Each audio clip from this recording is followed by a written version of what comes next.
हाँ जी दोस्तों, स्वागत है ਤੁਹਾਡਾ ਆਪਣੇ YouTube ਚੈਨਲ ਤੇ ਵੈਸੇ ਤਾਂ ਆਪਾਂ ਦੇਖੋ ਟੈਕਨੀਕਲ ਚਾਰਟਸ ਦੀ ਜਿਹੜੀ ਸਟੱਡੀ ਸੀਗੀ ਉਹਦੇ ਤੇ ਹੈਗੇ ਹੁਣ ਦੋ ਵੀਡੀਓਜ਼ ਪਾਤੀਆਂ ਆਪਾਂ ਨੇ ਤੇ ਤੀਜੀ ਮੈਂ ਹੋ ਸਕਦਾ ਅੱਜ ਹੀ ਬਣਾਉਂਗਾ ਕਿਉਂਕਿ ਅੱਜ ਮਾਰਕੀਟ ਕਲੋਜ਼ ਹੈਗੀ ਹੈ ਤਾਂ ਹੋ ਸਕਦਾ ਮੈਂ ਦੋ ਤਿੰਨ ਵੀਡੀਓਜ਼ ਪਾ ਦਵਾਂ ਅੱਜ। ਠੀਕ ਹੈ, ਤਾਂ ਤੁਸੀਂ ਦੇਖ ਲਿਓ।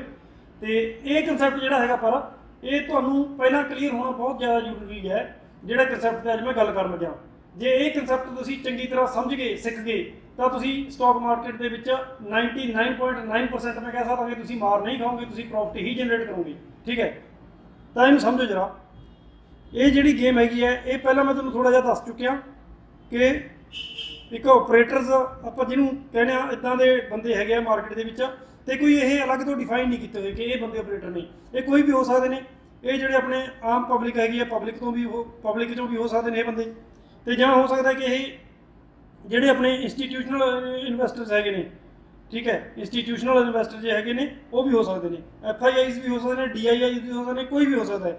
ਠੀਕ ਹੈ, ਤੇ ਇਹ ਕੰਮ ਜਿਹੜਾ ਹੈਗਾ ਸਾਰੇ ਦੇ ਸਾਰੇ ਇੱਕੋ ਹੀ ਕਰਦੇ ਨੇ, ਉਹ ਹੈਗਾ ਮਾਰਕੀਟ ਨੂੰ ਡਰਾਈਵ ਕਰਨ ਦਾ ਕੰਮ। ਠੀਕ ਹੈ, ਤਾਂ ਇਹਦੇ 'ਤੇ ਆਪਾਂ ਸਾਰੀ ਮੈਂ ਤੁਹਾਨੂੰ ਅੱਜ ਦੱਸਣ ਲੱਗਿਆ, ਐਗਜ਼ਾਮਪਲ ਲੈ ਕੇ ਦੱਸੂਗਾ ਤੁਹਾਨੂੰ। ਠੀਕ ਹੈ, ਤਾਂ ਤੁਸੀਂ ਸਮਝਣ ਦੀ ਕੋਸ਼ਿਸ਼ ਕਰੋ ਕਨਸੈਪਟ ਹੈਗਾ ਕੀ ਹੈ।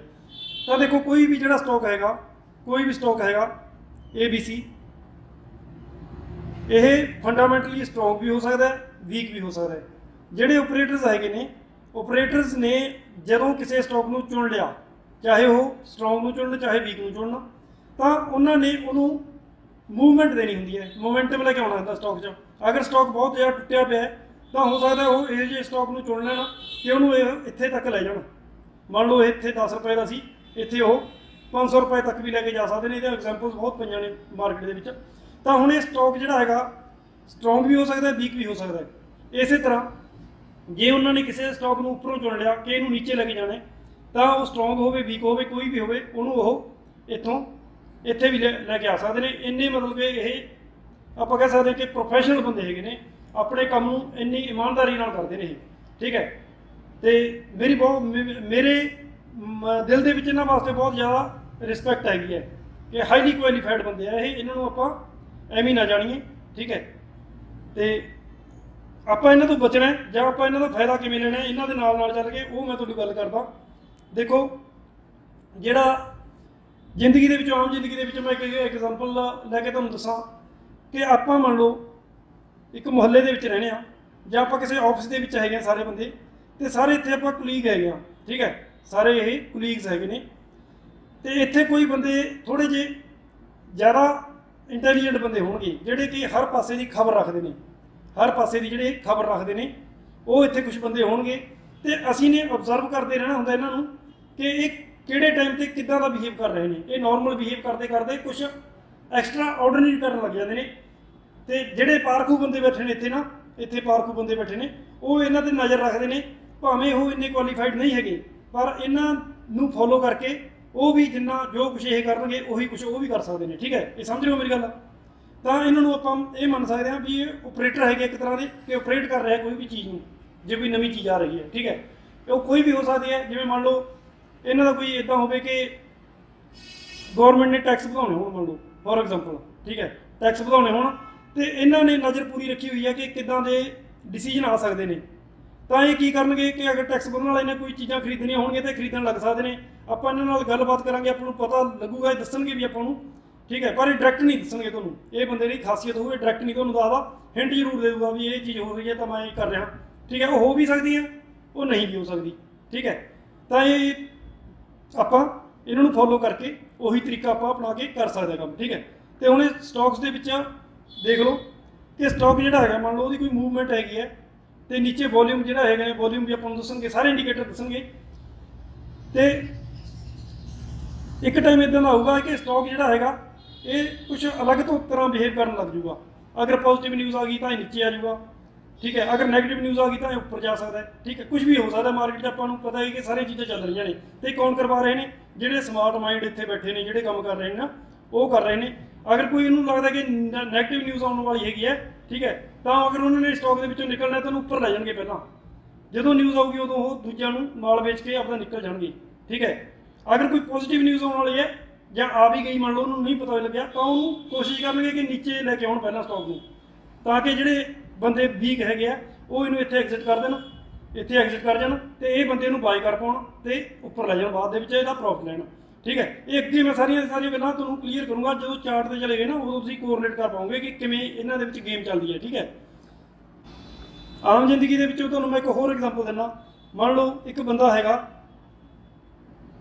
XYZ ਕੋਈ ਵੀ, ਤੇ ਇਹਨੇ ਕਿਧਰੇ ਜਾਣਾ ਹੈਗਾ ਤੇ ਇਸ ਰੋਡ ਦੇ ਉੱਤੇ ਕਾਫੀ ਭੀੜ ਰਹਿੰਦੀ ਹੈ। ਠੀਕ ਹੈ, ਤੇ ਇਹਨੂੰ ਪਤਾ ਲੱਗ ਗਿਆ, ਇਹਨੂੰ ਆਪਣੇ ਇਨਸਾਈਡਰਾਂ ਤੋਂ ਪਤਾ ਲੱਗ ਗਿਆ ਕਿ ਇੱਕ MLA ਜਾਂ ਇੱਕ ਕੋਈ ਮੰਤਰੀ ਉਹਨੇ ਵੀ ਇਸੇ ਰੋਡ ਤੋਂ ਜਾਣਾ ਹੈ ਤੇ ਉਹ ਅਜੇ ਅੱਧੇ ਘੰਟੇ ਤੱਕ ਉਹਨੇ ਚੱਲਣਾ ਹੈਗਾ, ਇਹਨੂੰ ਪਤਾ ਲੱਗ ਗਿਆ ਕਿਸ ਤਰੀਕੇ। ਤੇ ਇਹ ਬੰਦਾ ਕੀ ਕਰੂਗਾ, ਜੇ ਸਮਾਰਟ ਬੰਦਾ ਹੈਗਾ ਜਿਹੜਾ ਇਹ ਵੇਟ ਕਰੂਗਾ ਕਿ ਜਦੋਂ ਇਹ ਬੰਦਾ ਤੁਰੂਗਾ, ਕਿਉਂਕਿ ਇਹਦੇ ਵਾਸਤੇ ਸੜਕਾਂ ਜਿਹੜੀਆਂ ਹੈਗੀਆਂ ਨੇ ਖਾਲੀ ਕਰਵਾਈਆਂ ਜਾਣਗੀਆਂ, ਜਿਵੇਂ ਆਪਣੇ VIP ਕਲਚਰ ਚੱਲ ਰਿਹਾ ਹੈ। ਵੈਸੇ ਇਹ ਠੀਕ ਨਹੀਂ ਹੈਗਾ, ਮੈਂ ਨਹੀਂ ਮੰਨਦਾ ਕਿ ਠੀਕ ਹੈ ਇਹ, ਪਰ ਚੱਲਦਾ ਇਦਾਂ ਹੀ ਹੈ। ਠੀਕ ਹੈ, ਤਾਂ ਕੁਝ ਕੁ ਬੰਦੇ ਦਾ ਫਾਇਦਾ ਉਠਾਉਂਦੇ ਨੇ ਕਿ ਜਦੋਂ ਇਹ ਮੰਤਰੀ ਸਾਹਿਬ ਜਾਂ MLA ਸਾਹਿਬ ਜਦੋਂ ਜਾਣਗੇ ਤਾਂ ਇਹ ਵੀ ਇਹਨਾਂ ਦੇ ਪਿੱਛੇ ਆਪਣੀ ਗੱਡੀ ਲਾ ਲੂਗਾ ਤੇ ਬਹੁਤ ਜਲਦੀ ਇਹ ਆਪਣੀ ਮੰਜ਼ਿਲ ਤੇ ਪਹੁੰਚ ਜੂਗਾ। ਤੇ ਹੁਣ ਇਹਨੇ ਧਿਆਨ ਕੀ ਰੱਖਣਾ, ਇਹ ਦੇਖ ਲਓ ਧਿਆਨ ਇਹਨੇ ਕੀ ਰੱਖਣਾ। ਮੰਨ ਲਓ ਇਹਨੇ ਜਾਣਾ ਸੀਗਾ, ਆਪਾਂ ਬਠਿੰਡੇ ਤੋਂ ਸਮਝਦੇ ਹਾਂ ਕਿ ਬਠਿੰਡੇ ਤੋਂ ਇਹ ਬੰਦੇ ਨੇ ਜਾਣਾ ਚੰਡੀਗੜ੍ਹ, ਪਰ ਜਿਹੜੇ MLA ਜਾਂ ਮੰਤਰੀ ਦਾ ਰੂਟ ਹੈ ਇਹ ਹੈਗਾ ਕਿ ਪਟਿਆਲੇ ਤੱਕ ਇਹ ਇਹੀ ਰੂਟ ਤੇ ਜਾਊ, ਉਸ ਤੋਂ ਬਾਅਦ ਇਹਨੇ ਆਪਣਾ ਅਲੱਗ ਰੂਟ ਲੈਣੇ ਨੇ। ਜਿਹੜੇ ਸਮਝਦਾਰ ਬੰਦੇ ਨੇ, ਟ੍ਰੇਡਰ ਜਿਹੜੇ ਡਰਾਈਵਰ ਜਿਹੜਾ ਹੋਊਗਾ ਇਦਾਂ ਹੀ ਕਰੂਗਾ ਆਮ ਲਾਈਫ 'ਚ, ਇੱਥੇ ਤੱਕ ਇਹਦਾ ਫਾਇਦਾ ਲਊਗਾ ਇਹ, ਇਸ ਤੋਂ ਬਾਅਦ ਇਹ ਆਪਣੇ ਰੋਡ ਤੇ ਜਾਊਗਾ, ਸਿੱਧਾ ਹੌਲੀ ਚੱਲ ਪਊਗਾ। ਪਰ ਇਹ ਨਹੀਂ ਹੈਗਾ ਕਿ ਇਹਦੇ ਪਿੱਛੇ ਚੱਲ ਪਊਗਾ। ਠੀਕ ਹੈ, ਇੱਦਾਂ ਤਾਂ ਕਰਦੇ ਨਹੀਂ ਹੈਗੇ ਆਪਾਂ ਆਮ ਜ਼ਿੰਦਗੀ ਦੇ ਵਿੱਚ, ਪਰ ਟ੍ਰੇਡਿੰਗ ਦੇ ਵਿੱਚ ਇਹ ਚੀਜ਼ਾਂ ਕਰਦੇ ਆਪਾਂ ਕਿ ਇਹਨੂੰ ਫੋਲੋ ਤਾਂ ਆਪਾਂ ਨੇ ਕਰ ਲਿਆ। ਮੰਨ ਲਓ ਓਪਰੇਟਰ ਜਿਹੜਾ ਹੈਗਾ ਉਹਨੂੰ ਅਸੀਂ ਉਹਦੀ ਐਕਟੀਵਿਟੀ ਤੋਂ ਪਹਿਚਾਣ ਲਿਆ ਕਿ ਇਹਦੇ ਵਿੱਚ ਕੁਛ ਨਾ ਕੁਛ ਚੱਲ ਰਿਹਾ ਸਟਾਕ ਦੇ ਵਿੱਚ, ਸਾਨੂੰ ਡਾਟਾ ਵੀ ਦੱਸੂਗਾ ਕਿ ਸਟਾਕ ਸਟਰੋਂਗ ਹੈਗਾ ਨਹੀਂ ਹੈਗਾ, ਕਿਵੇਂ ਹੈਗਾ ਕਿਵੇਂ ਨਹੀਂ, ਵੋਲਿਊਮ ਡਿਲੀਵਰੀ ਸਾਰਾ ਕੁਝ ਦੱਸੂਗਾ। ਠੀਕ ਹੈ, ਤੇ ਮੰਨ ਲਓ ਇਹਨੇ ਆਇਡੈਂਟੀਫਾਈ ਕਰ ਲਿਆ ਕਿ ਸਟਾਕ ਨੂੰ ਉੱਪਰ ਲੈ ਕੇ ਜਾਣ ਦਾ ਚਾਹੁੰਦੇ ਨੇ, ਤਾਂ ਇਹ ਬੰਦਾ ਇਹ ਵਿੱਚ ਐਂਟਰੀ ਕਰੂਗਾ, ਨਾਲ ਸਟਾਪ ਲਾਸ ਵੀ ਰੱਖੂਗਾ ਜੇ ਇਹਨੂੰ ਆਪਣਾ ਡਾਟਾ ਦੇ ਉੱਤੇ ਭਰੋਸਾ ਨਹੀਂ ਜਾਂ ਵੀਕ ਸਟਾਕ ਹੈਗਾ, ਜੇ ਇਹਦੇ ਵਿੱਚ ਕੰਮ ਕਰਨਾ ਚਾਹੁੰਦਾ। ਵੈਸੇ ਮੈਂ ਇਦਾਂ ਦੇ ਕਰਦਾ ਨਹੀਂ, ਮੈਂ ਸਟਰੋਂਗ ਸਟਾਕ ਦੇ ਵਿੱਚ ਹੀ ਇਹਨਾਂ ਨੂੰ ਫੋਲੋ ਕਰਦਾ। ਤਾਂ ਕੀ ਕਰੂਗਾ ਇਹਦੇ ਪਿੱਛੇ ਨੇ ਐਂਟਰੀ ਲੈ ਲਈ ਸਟਾਕ ਦੇ ਵਿੱਚ, ਇਹਨੇ ਆਪਣਾ ਇੱਥੇ ਆ ਕੇ ਹੋ ਸਕਦਾ ਵੇਚ ਕੇ ਨਿਕਲ ਜੇ, ਇਹਦਾ ਟਾਰਗੇਟ ਪੂਰਾ। ਇਹ ਬੰਦੇ ਇੱਥੇ ਹੀ ਬੈਠੇ ਰਹਿਣ ਤਾਂ ਸਟਾਕ ਦੁਬਾਰਾ ਮੁੜਿਆ ਜਾਂ ਨੀਚੇ, ਇਹ ਬੰਦੇ ਇੱਥੇ ਸਟਕ ਹੋ ਗਏ, ਜਾਂ ਕੋਈ ਬੰਦੇ ਇੱਥੇ ਜਾ ਕੇ ਐਂਟਰੀ ਲੈ ਲੈਣ। ਠੀਕ ਹੈ, ਇਹ ਵੀ ਹੋ ਸਕਦਾ ਨਾ ਕਿ ਕੋਈ ਬੰਦਾ ਗੱਡੀ ਕਾਰ ਵਾਲਾ ਜਿਹੜਾ ਇੱਥੋਂ ਇਹਦੇ ਪਿੱਛੇ ਲਾਵੇ, ਕੋਈ ਬੰਦਾ ਇੱਥੋਂ ਪਿੱਛੇ ਲਾ ਲਵੇ। ਠੀਕ ਹੈ, ਸਮਝ ਲਿਓ ਹੁਣ ਸਾਰੀ ਮੇਰੀ ਗੱਲ ਆ। ਤੇ ਇਸ ਤਰ੍ਹਾਂ ਅਸੀਂ ਨੇ ਨਿਗਾਹ ਰੱਖਣੀ ਹੁੰਦੀ ਹੈ, ਸਤਰਕ ਰਹਿਣਾ ਹੁੰਦਾ ਕਿ ਬਈ ਸਾਡੀ ਮੰਜ਼ਿਲ ਕੀ ਸੀ, ਇਹ ਬੰਦਾ ਕਿਤੇ ਨਿਕਲ ਤਾਂ ਨਹੀਂ ਜਾਊਗਾ। ਅਸੀਂ ਅਗਰ ਇਹਦੇ ਪਿੱਛੇ ਜਾਵਾਂਗੇ ਤਾਂ ਅਸੀਂ ਨੁਕਸਾਨ ਉਠਾਵਾਂਗੇ, ਜੇ ਅਸੀਂ ਆਪਣੀ ਮੰਜ਼ਿਲ ਵੱਲ ਨੂੰ ਜਾਵਾਂਗੇ, ਇੱਥੇ ਤੱਕ ਇਹਦਾ ਫਾਇਦਾ ਲੈ ਲਿਆ ਤਾਂ ਅਸੀਂ ਠੀਕ ਆ। ਕਹਿਣ ਦਾ ਮਤਲਬ ਹੈ ਕਿ ਇੱਕ ਜਿਹੜਾ ਸਟਾਕ ਹੈਗਾ ਉਹਦੇ ਵਿੱਚੋਂ ਅਸੀਂ ਫਾਇਦਾ ਲੈ ਲਿਆ, ਜਿੱਥੇ ਤੱਕ ਇਹ ਲੈ ਕੇ ਜਾਣਾ ਚਾਹੁੰਦੇ ਸੀ ਉੱਥੇ ਤੱਕ ਅਸੀਂ ਨੇ ਦੇਖਿਆ ਕਿ ਸਾਨੂੰ ਪ੍ਰੋਫਿਟ ਹੋ ਗਿਆ, ਤਾਂ ਅਸੀਂ ਉਹਦੇ 'ਚੋਂ ਨਿਕਲ ਜਾਈਏ। ਉਸ ਤੋਂ ਬਾਅਦ ਅਸੀਂ ਆਪਣੀ ਮੰਜ਼ਿਲ ਵੱਲ ਨੂੰ, ਜਿਹੜੀ ਸਾਡੀ ਪਹਿਲਾਂ ਵਾਲੀ ਸਟ੍ਰੈਟਜੀ ਹੈਗੀ ਕਿ ਹੌਲੀ ਹੌਲੀ ਜਾਣਾ ਜਾਂ ਰਿਸਰਚ ਕਰਕੇ ਕਰਨਾ, ਤਾਂ ਅਸੀਂ ਇਸ 'ਤੇ ਆ ਜਾਈਏ ਫਿਰ ਦੁਬਾਰਾ। ਠੀਕ ਹੈ, ਇੱਕ ਸਮਝਦਾਰ ਟ੍ਰੇਡਰ ਇੱਦਾਂ ਹੀ ਕਰੂਗਾ। ਠੀਕ ਹੈ ਜੀ, ਇਨਵੈਸਟਰ ਨਹੀਂ ਇਹ ਜਿਹੀਆਂ ਚੀਜ਼ਾਂ ਨੂੰ ਫੋਲੋ ਕਰਦਾ। ਠੀਕ ਹੈ, ਉਹਨੂੰ ਪਤਾ ਹੁੰਦਾ ਕਿ ਕਦੋਂ ਵੀ ਇਹ ਉੱਪਰ ਲਿਜਾ ਸਕਦੇ ਨੇ, ਕਦੋਂ ਵੀ ਡਾਊਨ ਲਿਜਾ ਸਕਦੇ ਨੇ। ਇਹ ਜਿਹੜਾ ਲੌਂਗ ਟਰਮ ਦਾ ਇੱਕ ਟ੍ਰੇਡਰ ਹੈਗਾ, ਮੈਂ ਇਸ ਕੈਟੇਗਰੀ ਨੂੰ ਸਭ ਤੋਂ ਜ਼ਿਆਦਾ ਪ੍ਰੋਫਿਟੇਬਲ ਮੰਨਦਾ। ਜਿਹੜੇ ਲੌਂਗ ਟਰਮ ਦੇ ਟ੍ਰੇਡਰ ਨੇ, ਜਿਹੜੇ ਇੱਕ ਥਾਂ ਇੱਥੇ ਐਂਟਰੀ ਲਿੱਤੀ ਤੇ ਇੱਥੇ ਜਾ ਕੇ ਨਿਕਲ ਗਏ, ਉਸ ਤੋਂ ਬਾਅਦ ਕਿਸੇ ਹੋਰ ਸਟਾਕ ਨੂੰ ਫੜ ਲਿਆ, ਇੱਥੇ ਐਂਟਰੀ ਲੈਤੀ, ਇੱਥੇ ਜਾ ਕੇ ਨਿਕਲ ਗਏ, ਤੇ ਜਾਂ ਇਹੀ ਸਟਾਕ ਉਹਨਾਂ ਨੂੰ ਨੀਚੇ ਮਿਲ ਗਿਆ, ਅਗਰ ਸਟਰੋਂਗ ਸਟਾਕ ਹੈਗਾ ਤਾਂ ਦੁਬਾਰਾ ਐਂਟਰੀ ਲੈ ਸਕਦੇ ਨੇ, ਇੱਥੇ ਜਾ ਕੇ ਨਿਕਲ ਸਕਦੇ ਨੇ। ਠੀਕ ਹੈ, ਤੇ ਜੇ ਇਹ ਵੀਕ ਸਟਾਕ ਹੈਗਾ ਤਾਂ ਇੱਕ ਵਾਰੀ ਇਹ 'ਚੋਂ ਫਾਇਦਾ ਲੈ ਕੇ ਤਾਂ ਦੁਬਾਰਾ ਉਹਦੇ 'ਚ ਉਹ ਐਂਟਰ ਨਹੀਂ ਕਰਨਗੇ। ਜਿਹੜੇ ਸਮਝਦਾਰ ਟ੍ਰੇਡਰ ਹੋਣਗੇ ਲੌਂਗ ਟਰਮ ਦੇ, ਉਹਨੂੰ ਮੈਂ ਇੱਕ ਤਰ੍ਹਾਂ ਨਾਲ ਇਨਵੈਸਟਰ ਕਮ ਟ੍ਰੇਡਰ ਕਹਿ ਸਕਦਾ ਹੈਗਾ। ਠੀਕ ਹੈ, ਇਹ ਸਟ੍ਰੈਟਜੀ ਮੈਨੂੰ ਸਭ ਤੋਂ ਵਧੀਆ ਲੱਗਦੀ ਹੈ। ਤੇ ਇਸ ਤੋਂ ਬਾਅਦ ਹੁਣ ਇਹ ਵੀ ਦੇਖ ਲਓ, ਮੈਂ ਸਾਰੀ ਚੀਜ਼ ਤੁਹਾਨੂੰ ਕਲੀਅਰ ਕਰਨੀ ਚਾਹੁੰਦਾ, ਵੀਡੀਓ ਲੰਮੀ ਹੋ ਜੂ ਕੋਈ ਚੱਕਰ ਨਹੀਂ। ਹੁਣ ਇਹ ਵੀ ਦੇਖ ਲਓ ਕਿ ਜਿਹੜੇ ਬਿਗ ਪਲੇਅਰਸ ਹੈਗੇ ਨੇ, ਮੰਨ ਲਓ ਬਿਗ ਪਲੇਅਰਸ ਹੈਗੇ ਨੇ, ਜੇ ਆਪਾਂ ਨੇ ਉਹਨੂੰ ਆਇਡੈਂਟੀਫਾਈ ਕਰ ਲਿਆ, ਉੱਥੇ ਦੀ ਗੱਲ ਕਰ ਰਿਹਾ, ਤਾਂ ਇਹ ਕੰਮ ਕਿਵੇਂ ਕਰਦੇ ਨੇ। ਇਹ ਬਿਗ ਪਲੇਅਰਸ ਜਿਹੜੇ ਹੈਗੇ ਨੇ ਇਹ ਕੰਮ ਕਿਵੇਂ ਕਰਦੇ ਨੇ, ਇਹਨਾਂ ਦੀ ਥਿੰਕਿੰਗ ਕੀ ਹੁੰਦੀ ਹੈ ਦੇਖ ਲਓ। ਮੰਨ ਲਓ XYZ, ਆਪਾਂ ਕਿਸੇ ਦਾ ਨਹੀਂ ਨਾਮ ਲੈਂਦੇ ਕਿ ਤੁਸੀਂ ਆਪੇ ਦੇਖ ਲਓ ਵੀ ਇੰਡੀਆ ਦੇ ਵਿੱਚ ਕੌਣ ਹੈਗਾ, ਬਾਹਰ ਕੌਣ ਹੈਗਾ। ਕੋਈ ABC ਨਾਮ ਦਾ ਓਪਰੇਟਰ ਹੈਗਾ ਤੇ ਉਹ ਕਿਸੇ ਸਟਾਕ ਨੂੰ ਗੇਮ ਖੇਡਣੀ ਚਾਹੁੰਦਾ ਹੈ। ਮੰਨ ਲਓ ਸਟਾਕ ਹੈਗਾ 100 ਰੁਪਏ ਤੇ ਚੱਲ ਰਿਹਾ ਹੈ, ਤੇ ਇਹਦੇ ਵਿੱਚ ਇੱਦਾਂ ਦੀ ਸਿਚੁਏਸ਼ਨ ਕ੍ਰੀਏਟ ਕਰਨੀ ਚਾਹੁੰਦਾ ਹੈ ਕਿ ਇਹ ਸਟਾਕ ਜਿਹੜਾ ਹੈਗਾ 200 ਜਾਂ 500 ਤੇ ਚਲਾ ਜਾਵੇ ਤੇ ਮੇਰੀ ਵੈਲਥ ਜਿਹੜੀ ਹੈਗੀ ਹੈ ਉਹ ਕਾਫੀ ਜ਼ਿਆਦਾ ਮਲਟੀ ਫੋਲਡ ਹੋ ਜਾਵੇ। ਠੀਕ ਹੈ, ਤਾਂ ਇਹ ਕੀ ਕਰੂਗਾ, ਇਹਦੇ ਵਿੱਚ ਇਹ ਐਂਟਰੀ ਲਊਗਾ, ਐਂਟਰੀ ਇਹ ਉਰੇ ਲਊਗਾ ਤੇ ਉਸ ਤੋਂ ਬਾਅਦ ਇਹਨੂੰ ਉੱਪਰ ਲਿਜਾਣ ਦੀ ਕੋਸ਼ਿਸ਼ ਕਰੂਗਾ। ਠੀਕ ਹੈ, ਤਾਂ ਹੁਣ ਇਹ ਕਿਵੇਂ ਕਾਮਯਾਬ ਹੋ ਜਾਂਦਾ ਹੈ, ਇਹਦੇ ਵਿੱਚ ਇਹ ਹੈਗੇ, ਦੇਖੋ ਇਹ ਜਿਹੜੇ ਬੰਦੇ ਹੁੰਦੇ ਨੇ ਨਾ ਆਪਰੇਟਰ ਟਾਈਪ ਜਿਹੜੇ ਬੰਦੇ ਨੇ, ਉਹਨਾਂ ਦੇ ਡੀਪ ਪੋਕਟ ਇੱਕ ਆਉਂਦੀ ਹੈ ਕਿ ਆਪਾਂ ਕਹਿੰਦੇ ਕਿ ਇਹ ਬੰਦੇ ਦੇ ਬਹੁਤ ਡੀਪ ਪਾਕਟ ਨੇ। ਡੀਪ ਪਾਕਟ ਦਾ ਮਤਲਬ ਹੈ ਕਿ ਪੈਸਾ ਬਹੁਤ ਜ਼ਿਆਦਾ ਇਹਦੇ ਕੋਲ, ਠੀਕ ਹੈ। ਤਾਂ ਹੁਣ ਇਹਨੂੰ ਸਮਝੋ ਗੇਮ ਕਿਵੇਂ ਖੇਡੂਗਾ ਇਹ। ਇਹਦੇ ਕੋਲ ਮੰਨ ਲਓ 500 ਕਰੋੜ ਰੁਪਏ ਆਏਗਾ, ਉਹ ਇਦਾਂ ਹੀ ਹੁੰਦੇ ਉਹਨਾਂ ਕੋਲ 500 700 800 ਕਰੋੜ, ਠੀਕ ਹੈ, ਜਾਂ ਹਜ਼ਾਰਾਂ ਕਰੋੜਾਂ ਦੇ ਵਿੱਚ ਵੀ ਇਹਨਾਂ ਕੋਲ ਪੈਸਾ ਹੁੰਦਾ। ਤਾਂ ਇਹਦੇ ਵਿੱਚ ਇਹ ਐਂਟਰੀ ਕਰਨਗੇ, ਹੌਲੀ ਹੌਲੀ ਇਹਨੂੰ ਉੱਪਰ ਲਿਜਾਣ ਦੀ ਕੋਸ਼ਿਸ਼ ਕਰਨਗੇ। ਤਾਂ ਇਹ ਐਂਟਰੀ ਕਿੰਨੀ ਕਰੂ? 500 ਕਰੋੜ ਦਾ 500 ਕਰੋੜ ਲਾ ਦੂ ਇਸ ਸਟਾਕ 'ਚ? ਬਿਲਕੁਲ ਵੀ ਨਹੀਂ। ਇਹ ਆਪਣਾ ਅਗਰ ਇਹਦੇ ਵਿੱਚ ਨੇ ਮੰਨ ਲਓ 1% ਜਿਹੜਾ ਹੈਗਾ 500 ਕਰੋੜ ਦਾ ਕਿੰਨਾ ਬਣ ਜੂਗਾ? 5 ਕਰੋੜ ਮੰਨ ਲਓ ਬਣ ਗਿਆ ਇਹਦਾ 1% 500 ਕਰੋੜ ਦਾ 1% ਜਿਹੜਾ ਹੈਗਾ 5 ਕਰੋੜ ਬਣ ਗਿਆ। ਇਹ ਬਹੁਤ ਬੜੀ ਅਮਾਊਂਟ ਹੋ ਗਈ ਦੇਖੋ, ਠੀਕ ਹੈ। ਆਪਣੇ ਕੋਲ ਤਾਂ ਕਿੰਨੇ ਹੁੰਦੇ ਨੇ? 2 ਲੱਖ 4 ਲੱਖ 10 ਲੱਖ 20 ਲੱਖ 50 ਲੱਖ ਇੰਨੀ ਹੁੰਦੇ ਨਾ, ਸਾਰੀ ਪੂਰੀ ਆਪਣੀ ਜਿਹੜੀ ਕੈਪੀਟਲ ਹੈ ਇਹ ਤੋਂ ਜ਼ਿਆਦਾ ਤਾਂ ਹੁੰਦੀ ਨਹੀਂ। ਇੱਕ ਰਿਟੇਲ ਇਨਵੈਸਟਰ ਕੋਲ ਜ਼ਿਆਦਾਤਰ ਤਾਂ ਲੱਖ 2 ਲੱਖ ਦੀ ਮਾਰ ਹੁੰਦੀ ਹੈ, 5 ਲੱਖ ਲਾ ਲਓ, ਠੀਕ ਹੈ। ਤੇ ਇਹਦੇ ਕੋਲ ਇਹਦਾ 1% ਜਿਹੜਾ ਹੈਗਾ 5 ਕਰੋੜ ਬਣ ਗਿਆ। ਇਹਨੇ ਇੱਥੇ 5 ਕਰੋੜ ਇਨਵੈਸਟ ਕਰਤਾ। ਹੌਲੀ ਹੌਲੀ ਕਰੂਗਾ, ਇੱਕੋ ਦਮ 'ਚ ਨਹੀਂ ਕਰੂਗਾ।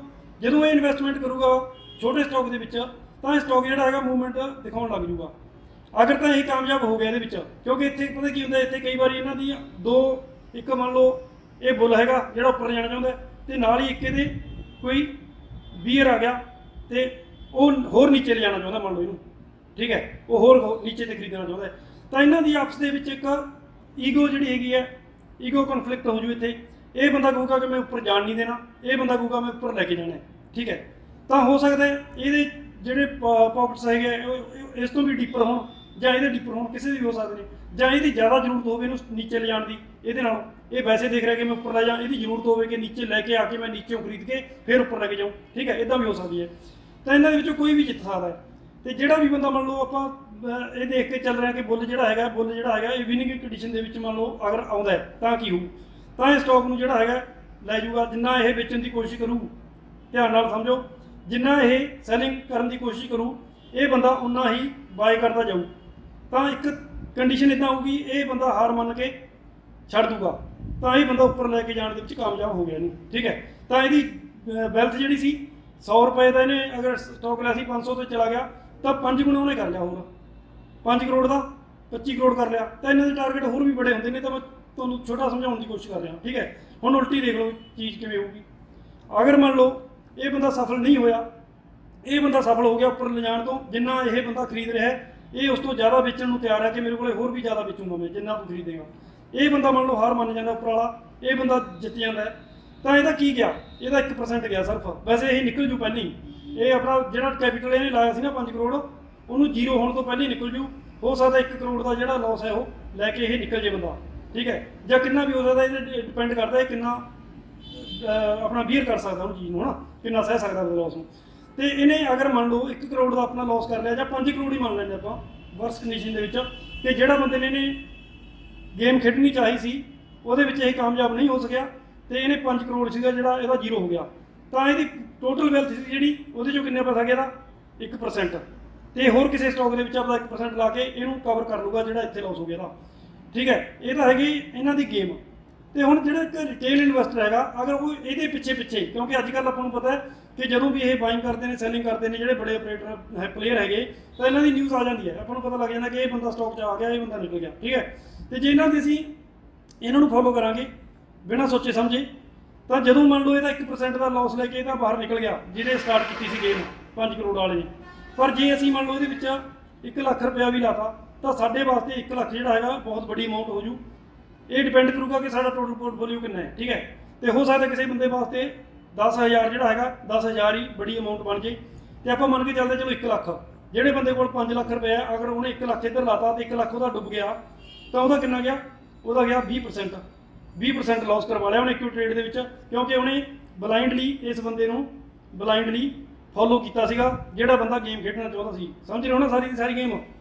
ਇਸ ਤਰ੍ਹਾਂ ਅਸੀਂ ਆਪਣਾ ਨੁਕਸਾਨ ਕਰਾਉਣਾ ਵੱਡਾ। ਤੇ ਜਾਂ ਤਾਂ ਫਿਰ ਇਹਦੇ ਵਿੱਚ ਆਪਾਂ ਸਟਾਪ ਲਾਸ ਲਾ ਕੇ ਕੰਮ ਕਰ ਸਕਦੇ ਹਾਂ, ਜਾਂ ਸਾਨੂੰ ਇੰਨੀ ਜ਼ਿਆਦਾ ਕਨਵਿਕਸ਼ਨ ਸਾਨੂੰ ਵੀ ਹੋਵੇ ਕਿ ਜਿਵੇਂ ਮੰਨ ਲਓ ਇਹ ਸਟਰੋਂਗ ਅਗਰ ਸਟਾਕ ਸੀਗਾ, ਸਟਰੋਂਗ ਸਟਾਕਸ ਨੂੰ ਇਹ ਬੰਦਾ ਲੈ ਕੇ ਜਾ ਰਿਹਾ, ਉੱਪਰ ਲਿਜਾਣਾ ਚਾਹੁੰਦਾ ਸੀ, ਤਾਂ ਸਾਨੂੰ ਵੀ ਇਹਦੇ ਜਿੰਨੀ ਕਨਵਿਕਸ਼ਨ ਹੋਣੀ ਚਾਹੀਦੀ ਹੈ, ਸਾਡੀ ਰਿਸਰਚ ਹੋਣੀ ਚਾਹੀਦੀ ਹੈ ਕਿ ਬਈ ਹਾਂ ਸਟਾਕ ਦਾ ਬਹੁਤ ਟੌਪ ਦਾ ਇਹ, ਠੀਕ ਹੈ। ਤੇ ਇਸ ਵਾਰ ਦੇ ਵਿੱਚ ਨਹੀਂ ਗਿਆ, ਅਗਲੀ ਵਾਰ ਦੇ ਵਿੱਚ ਜਾਊਗਾ ਇਹ ਪੱਕਾ ਸਟਾਕ ਜਿਹੜਾ ਉੱਪਰ ਜਾਊਗਾ, ਅਗਰ ਇਹ ਸਟਰੋਂਗ ਸਟਾਕਸ ਹੈਗਾ ਤੇ ਇਹਦੇ ਵਿੱਚ ਗੇਮ ਖੇਡ ਕੇ ਇਹਨੂੰ ਨੀਚੇ ਲਿਆਇਆ ਗਿਆ ਹੋਵੇ ਤਾਂ, ਠੀਕ ਹੈ। ਸਾਰੀ ਗੇਮ ਸਮਝੋ ਮੈਂ ਕੀ ਕਹਿ ਰਿਹਾ ਤੁਹਾਨੂੰ, ਠੀਕ ਹੈ। ਤਾਂ ਫਿਰ ਅਸੀਂ ਇਹਦੇ ਵਿੱਚ ਬਣੇ ਵੀ ਰਹਿ ਸਕਦੇ ਹਾਂ, ਜੇ ਹੋਰ ਨੀਚੇ ਜਾਂਦਾ ਅਸੀਂ ਹੋਰ ਖਰੀਦ ਸਕਦੇ ਹਾਂ, ਠੀਕ ਹੈ। ਮੇਰੀ ਸਟ੍ਰੈਟਜੀ ਇਹੀ ਰਹਿੰਦੀ ਹੈ ਜ਼ਿਆਦਾਤਰ। ਜੇ ਸਟਰੋਂਗ ਸਟਾਕ ਜਿਹੜਾ ਹੈਗਾ ਉਹਨੂੰ ਬੀਟ ਡਾਊਨ ਕਰਕੇ ਨੀਚੇ ਲਿਆਂਦਾ 500 ਤੋਂ ਕੋਈ ਸਟਾਕ ਆ 200 ਤੇ ਆ ਗਿਆ ਤਾਂ ਮੈਂ ਇੱਥੇ ਐਂਟਰੀ ਕਰ ਲੂੰਗਾ ਉਹਦੇ ਫੰਡਾਮੈਂਟਲ ਦੇਖ ਕੇ ਬਿਜ਼ਨਸ ਦੇਖ ਕੇ ਕਿ ਗੇਮ ਚੱਲ ਰਹੀ ਹੈ ਮੇਰੇ ਹਿਸਾਬ ਨਾਲ ਉਹ 'ਚ, ਠੀਕ ਹੈ। ਇਹ ਮੈਂ ਸਹੀ ਵੀ ਹੋ ਸਕਦਾ ਦੇਖੋ ਇੱਥੇ ਗਲਤ ਵੀ ਹੋ ਸਕਦਾ, ਫਾਰਮੂਲਾ ਨਹੀਂ ਹੈਗਾ ਇਹ। ਜਦੋਂ ਆਪਾਂ ਮਾਰਕੀਟ ਦੇ ਵਿੱਚ ਟਾਈਮ ਸਪੈਂਡ ਕਰਾਂਗੇ ਉਦੋਂ ਸਾਨੂੰ ਇਹ ਚੀਜ਼ਾਂ ਸਾਰੀਆਂ ਸਮਝ ਆ ਜਾਣਗੀਆਂ, ਠੀਕ ਹੈ। ਸਟਾਕ ਜਦੋਂ ਮੂਵਮੈਂਟ ਦੇ ਹੋਊਗਾ ਨਾ 1-2 ਦਿਨ ਦੀ, ਉਹਦੀ ਓਪਨਿੰਗ ਕਿਵੇਂ ਹੋਈ, ਕਲੋਜ਼ਿੰਗ ਕਿਵੇਂ ਹੋਈ, ਇਨ ਬਿਟਵੀਨ ਉਹਨੇ ਕਿਵੇਂ ਰਿਐਕਟ ਕੀਤਾ, ਇਹਨਾਂ ਚੀਜ਼ਾਂ ਤੋਂ ਸਾਨੂੰ ਬਹੁਤ ਕੁਝ ਸਿੱਖਣ ਨੂੰ ਮਿਲੂ। ਉਹ ਅੱਗੇ ਆਪਾਂ ਗੱਲ ਕਰ ਲਾਂਗੇ ਪ੍ਰਾਈਸ ਐਕਸ਼ਨ ਜਦੋਂ ਦੇਖਾਂਗੇ, ਠੀਕ ਹੈ। ਤਾਂ ਮੈਂ ਇਹਦੇ ਵਿੱਚ ਐਂਟਰੀ ਕਰ ਲਈ, ਮੰਨ ਲਓ ਉਹ ਹੋਰ ਡਾਊਨ ਲੈ ਆਏ ਇਹਨੂੰ 150 ਦੇ ਲੈ ਆਏ ਤੇ ਮੈਨੂੰ ਪਤਾ ਕਿ ਬਿਜ਼ਨਸ ਕੁਝ ਖਰਾਬ ਨਹੀਂ, ਕੋਈ ਚੀਜ਼ ਖਰਾਬ ਨਹੀਂ, ਓਪਰੇਟਰ ਗੇਮ ਚੱਲ ਰਹੀ ਹੈ, ਤਾਂ ਮੈਂ ਇੱਥੇ ਹੋਰ ਇਹਦੇ ਵਿੱਚ ਆਪਣੀ ਪੋਜੀਸ਼ਨ ਇਨਕਰੀਜ਼ ਕਰ ਲੂੰਗਾ। ਮੈਂ ਵੇਟ ਕਰੂੰਗਾ ਜਦੋਂ ਉੱਪਰ ਜਾਊਗਾ ਉਦੋਂ ਵੇਚੂੰਗਾ, ਠੀਕ ਹੈ। ਇੱਦਾਂ ਦੇ ਸਟਾਕਸ ਬਹੁਤ ਜ਼ਿਆਦਾ ਲੰਮੇ ਟਾਈਮ ਵਾਸਤੇ ਨੀਚੇ ਨਹੀਂ ਰੱਖ ਸਕਦੇ ਹੁੰਦੇ, ਜਿਹੜੇ ਸਟਰੋਂਗ ਹੁੰਦੇ ਨੇ। ਜਿਹੜੇ ਵੀਕ ਹੋਣ ਉਹ ਟੁੱਟ ਕੇ ਆਏ ਹੋਣ ਉਹਦੇ ਵਿੱਚ ਮੈਂ ਹੱਥ ਵੀ ਨਹੀਂ ਲਾਉਂਦਾ, ਕਿਉਂਕਿ ਜਿਹੜਾ ਵੀਕ ਸਟਾਕ 500 ਤੋਂ 200 ਤੇ ਆ ਗਿਆ ਤਾਂ ਉਹ 20 ਰੁਪਏ ਤੇ ਜਾਂ 2 ਰੁਪਏ ਤੇ ਵੀ ਜਾ ਸਕਦਾ ਜਦੋਂ ਉਹਦਾ ਬਿਜ਼ਨਸ ਹੀ ਖਰਾਬ ਹੋ ਗਿਆ, ਠੀਕ ਹੈ। ਜਦੋਂ ਡਾਟਾ ਹੀ ਨਹੀਂ ਸਾਥ ਦੇ ਰਿਹਾ, ਠੀਕ ਹੈ। ਇਹ ਚੀਜ਼ਾਂ ਨੂੰ ਸਮਝੋ, ਹਰੇਕ ਸਟਾਕ ਦੇ ਵਿੱਚ ਨਹੀਂ ਅਸੀਂ ਇਹ ਚੀਜ਼ ਕਰ ਲੈਣੀ, ਸਾਨੂੰ ਆਇਡੈਂਟੀਫਾਈ ਕਰਨਾ ਪਊਗਾ ਕਿ ਕਿਹੜੇ ਸਟਾਕ ਦੇ ਵਿੱਚ ਕੀ ਚੱਲ ਰਿਹਾ, ਠੀਕ ਹੈ। ਤੇ ਹੁਣ ਜਿਹੜਾ ਮੈਂ ਤੁਹਾਨੂੰ ਇੱਕ ਚੀਜ਼ ਸੀਗੀ, ਇੱਕ ਵਾਰ ਵੀਡੀਓ 'ਚ ਮੈਂ ਗੱਲ ਕੀਤੀ ਸੀ ਕਿ ਜਦੋਂ ਅਸੀਂ ਸਟਾਕ ਨੂੰ ਬਾਏ ਕਰ ਲਿਆ ਸਟਾਕ ਨੀਚੇ ਆ ਜਾਂਦਾ, ਜਦੋਂ ਅਸੀਂ ਸਟਾਕ ਨੂੰ ਸੈੱਲ ਕਰਤਾ ਸਟਾਕ ਉੱਤੇ ਵਗ ਜਾਂਦਾ। ਇਹ ਜ਼ਿਆਦਾਤਰ ਰਿਟੇਲ ਇਨਵੈਸਟਰਾਂ ਦੀ ਪ੍ਰੋਬਲਮ ਹੈਗੀ ਆ। ਸਾਨੂੰ ਲੱਗਦਾ ਹੁੰਦਾ ਯਾਰ ਜਦੋਂ ਮੈਂ ਬਾਏ ਕਰਨਾ ਸੀ ਉਹਦੀ ਇਹਨੇ ਨੀਚੇ ਆਉਣਾ ਸੀ, ਜਾਂ ਜਦੋਂ ਮੈਂ ਸੈੱਲ ਕਰਨਾ ਸੀ ਉਹਦੀ ਇਹਨੇ ਉੱਪਰ ਜਾਣਾ ਸੀ, ਠੀਕ ਹੈ। ਇਹ ਜਿਹੜੀ ਚੀਜ਼ ਹੈਗੀ ਆ ਇਹ ਇਸ ਤਰ੍ਹਾਂ ਵੀ ਹੋ ਸਕਦੀ ਹੈ, ਜਿਹੜੀ ਆਪਰੇਟਰ ਗੇਮ ਵੀ ਹੋ ਸਕਦੀ ਹੈ ਸਟਾਕ ਦੇ ਵਿੱਚ, ਠੀਕ ਹੈ। ਤੇ ਜਾਂ ਇਹ ਜਿਹੜਾ ਟ੍ਰੈਂਡ ਮੈਂ ਤੁਹਾਨੂੰ ਦੱਸ ਰਿਹਾ ਕਿ ਟ੍ਰੈਂਡ ਜਦੋਂ ਰਿਵਰਸ ਹੁੰਦਾ ਹੈਗਾ ਜਾਂ ਇਹ ਜਿਹੜੇ ਸਵਿੰਗ ਬਣਦੇ ਹੈਗੇ, ਠੀਕ ਹੈ। ਇਹ ਡਿਪੈਂਡ ਕਰਦਾ ਹੈ ਕਿ ਬੰਦਾ ਕਿੰਨੇ ਕੁ ਲੰਮੇ ਟਾਈਮ ਬਾਅਦ ਆ ਟ੍ਰੇਡ ਲੈ ਰਿਹਾ ਹੈ। ਅਗਰ ਸਵਿੰਗ ਟ੍ਰੇਡਰ ਹੈਗਾ ਸ਼ਾਰਟ ਟਰਮ ਦਾ ਉਹ, ਤਾਂ ਉਹ ਹੋ ਸਕਦਾ ਹੈ ਕਿ ਜਦੋਂ ਉਹਨੇ ਐਂਟਰੀ ਲਿੱਤੀ ਸਟਾਕ ਇੱਥੇ ਹੋਵੇ, ਉਹਨੇ ਇੱਥੇ ਐਂਟਰੀ ਲਿੱਤੀ ਤੇ ਸਟਾਕ ਆਪਣਾ ਲੋ ਸਵਿੰਗ ਬਣਾਉਣ ਵਾਸਤੇ ਇੱਥੇ ਆਊਗਾ ਲੋ ਸਵਿੰਗ ਬਣਾਉਣ ਵਾਸਤੇ, ਠੀਕ ਹੈ। ਤੇ ਉਹਨਾਂ ਨੂੰ ਲੱਗਦਾ ਹੁੰਦਾ ਯਾਰ ਕਿ ਅਸੀਂ ਇਹਨੇ ਲੈ ਲਿਆ ਤਾਂ ਨੀਚੇ ਚੱਲ ਪਿਆ, ਇੱਥੇ ਉਹ ਐਗਜ਼ਿਟ ਮਾਰ ਜਾਂਦੇ ਨੇ ਫਿਰ, ਠੀਕ ਹੈ। ਜਦੋਂ ਸਟਾਕ ਨੇ ਉੱਪਰ ਜਾਣਾ ਹੁੰਦਾ ਉਦੋਂ ਐਗਜ਼ਿਟ ਕਰਕੇ, ਜਦੋਂ ਸਟਾਕ ਨੇ ਨੀਚੇ ਆਉਣਾ ਸੀ ਉਦੋਂ ਉਹਨਾਂ ਨੇ ਐਂਟਰੀ ਲੈਣੀ, ਠੀਕ ਹੈ। ਇਹ ਤਾਂ ਹੈਗਾ ਛੋਟੇ ਟ੍ਰੇਡਰ ਵਾਸਤੇ ਜਿਹੜਾ 2, 4, 5, 7 ਦਿਨਾਂ ਦੀ ਟ੍ਰੇਡਿੰਗ ਕਰਦਾ ਹੈ।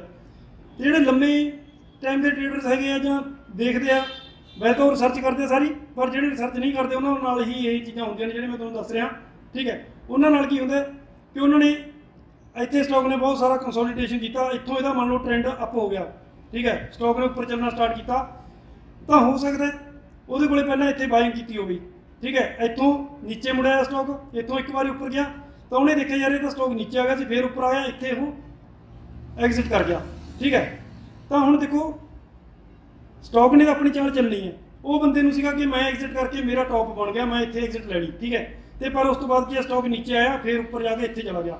ਤਾਂ ਹੁਣ ਬੰਦੇ ਦੇ ਇਮੋਸ਼ਨ ਟ੍ਰਿਗਰ ਹੁੰਦੇ ਨੇ ਯਾਰ ਕਿ ਮੈਂ ਐਵੇਂ ਹੀ ਨਿਕਲ ਗਿਆ, ਇਹ ਤਾਂ ਨੀਚੇ ਆ ਕੇ ਫਿਰ ਉੱਪਰ ਵਗ ਗਿਆ। ਜਦੋਂ ਕਿ ਸਟਾਕ ਜਿਹੜਾ ਹੈਗਾ ਦੇਖੋ ਆਪਣਾ ਪਾਥ ਹੈ ਜਿਹੜਾ ਉਹਦਾ ਪਾਥ ਜਿਹੜਾ ਹੈਗਾ ਤਾਂ ਉਹ ਫੋਲੋ ਕਰ ਰਿਹਾ, ਤੇ ਟ੍ਰੇਡਰ ਜਿਹੜਾ ਹੈਗਾ ਇਹ ਚੀਜ਼ ਨੂੰ ਸਮਝ ਨਹੀਂ ਰਿਹਾ। ਉਹਨੂੰ ਲੱਗ ਰਿਹਾ ਜਦੋਂ ਮੈਂ ਬਾਏ ਕੀਤਾ ਉਦੋਂ ਸਟਾਕ ਨੀਚੇ ਆ ਗਿਆ, ਜਦੋਂ ਮੈਂ ਸੈੱਲ ਕੀਤਾ ਸਟਾਕ ਉੱਪਰ ਚਲਾ ਗਿਆ।